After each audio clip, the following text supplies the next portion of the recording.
You can't die with your music still inside you. Those were the first words Rusty Cline said to me the night we met. He had bellied up to the bar I was tending, hoping to hit on one of the waitresses I worked with. Turns out he was there to find me instead.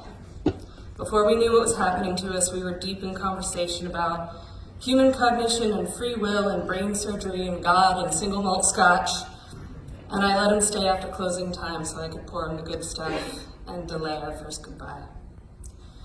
He began to tell me that night of his history with melanoma, of his life with melanoma, told me he was a living example of something that shouldn't have happened. He described to me his series of uncanny miracles, how radical scientific innovations kept appearing at precisely the moments when they could be applied to him.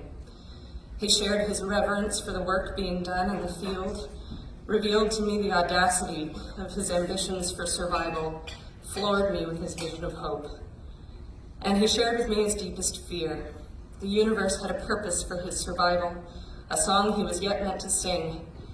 What if he failed to sing it? You can't die with your music still inside you. Those words struck me like lightning, like inevitability, like falling in love. I wrote them down on a scrap of menu so I wouldn't forget them, and he wrote his number on the back. Rusty Cline shouldn't have survived his first year after his stage 4 diagnosis in 2006. He shouldn't have survived his first clinical trial, or second, or fifth. He shouldn't have qualified for the pivotal trial in 2012 that first introduced nivolumab to Rusty's system. And he shouldn't have had such a near-complete response to that therapy, but he did.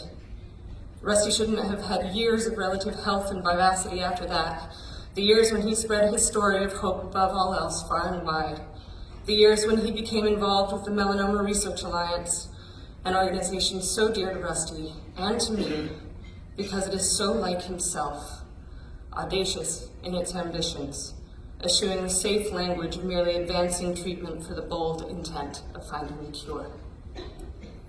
Last May, Rusty's series of miracles came to an end. And with tears in his tenacious eyes, he took my hand and said, "Don't let me die with my music still inside me." Then he signed himself over to hospice care and shifted his vision of hope from this life to the next. I'm here to deliver a message from Rusty to all of you in this room with me today, a lyric from his song. Please know above all else that there is hope in every single thing you do. Every hour logged, experiment failed, and trial endured is an act of composition, leading inevitably to another story of hope that will be told, and another living song that will be sung.